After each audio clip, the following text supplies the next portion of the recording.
ಎಲ್ಲರಿಗೂ ನಮಸ್ಕಾರ. ನಾನು ನಿಮ್ಮ ಪ್ರೀತಿಯ ವಿನಯ್ ಗೌಡ. ನಿಮ್ಮೆಲ್ಲರಿಗೂ ಗೊತ್ತಿರೋ ಹಾಗೆ ಒಂದು ಇನ್ಸಿಡೆಂಟ್ ಆಗಿದೆ.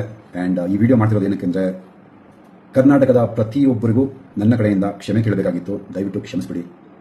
ಕಳೆದ 4 ದಿನಗಳಿಂದ ನೀವು ಟಿವಿನಲ್ಲಿ, ಯೂಟ್ಯೂಬ್ನಲ್ಲೆಲ್ಲ ನೋಡಿರ್ಬೋದು, ಒಂದು ಮಚ್ಚಿನ ಕಥೆ ನಡೀತಾ ಇದೆ. ಅದಕ್ಕೋಸ್ಕರ ನಾನು ಕ್ಷಮೆ ಕೇಳಬೇಕಾಗಿತ್ತು. I am really sorry. Especially ನನ್ನ ಫ್ಯಾನ್ಸಿಗೆ, ನನ್ನ ಫ್ಯಾಮಿಲಿಗೆ, ಪ್ರತಿಯೊಬ್ಬರಿಗೂ ಸಾರಿ ಕೇಳಬೇಕು ಅಂತ ಈ ವಿಡಿಯೋ ಮಾಡ್ತಿರೋದು. ಮೊದಲನೇದಾಗಿ ನನ್ನಿಂದ ತೊಂದರೆ ಆಗಿರೋದು ನನ್ನ ಫ್ಯಾಮಿಲಿಗೆ, ನನ್ನ ಹೆಂಡತಿಗೆ, ನನ್ನ ಮಗನಿಗೆ ದಯವಿಟ್ಟು ಕ್ಷಮಿಸ್ಬಿಡಿ. ಅದಾದಮೇಲೆ ನನ್ನ ಸ್ನೇಹಿತರಿಗೆ ತುಂಬ ತೊಂದರೆ ಆಗಿದೆ. ಚೇತನ್, ಶಂಕರ್, ಸೀನಾ, ಸಾಕಷ್ಟು ಜನರು ದಿನ ರಾತ್ರಿ ಅಂತ ನೋಡಿದಿರ ಜೊತೆಯಲ್ಲಿ ನಿಂತ್ಕೊಂಡು, ಪೊಲೀಸ್ ಸ್ಟೇಷನ್ ಹತ್ರ ನಿಂತ್ಕೊಂಡು, ಸೆಂಟ್ರಲ್ ಜೈಲ್ ಹತ್ರ ನಿಂತ್ಕೊಂಡು ನಮಗೋಸ್ಕರ ಕಾಯ್ಕೊಂಡಿದ್ದು ತುಂಬ ತುಂಬ ತುಂಬ ಹೆಲ್ಪ್ ಮಾಡಿದ್ದಾರೆ. ನಮ್ಮ ಅಕ್ಕ ಅಪರ್ಣಕ ಮತ್ತು ನಮ್ಮ ಭಾವ ತುಂಬ ಓಡಾಡಿದ್ದಾರೆ. ಈ ಒಂದು ಪ್ರಕರಣಕ್ಕೆ ತುಂಬ ಹೆಲ್ಪ್ ಮಾಡಿದ್ದಾರೆ.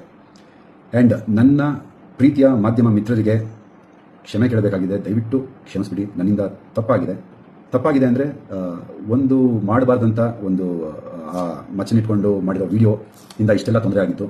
ಸೊ ದಯವಿಟ್ಟು ಕ್ಷಮಿಸಿ. ನಿಮಗೆಲ್ಲರಿಗೂ ತೊಂದರೆ ಕೊಟ್ಟೆ. ಈ ಒಂದು ವಿಷಯ ತುಂಬ ದೊಡ್ಡದಾಗಿ ಬ್ಲೋ ಅಪ್ ಆಗುತ್ತೆ ಅಂತ ನನಗೆ ಗೊತ್ತಿರಲಿಲ್ಲ.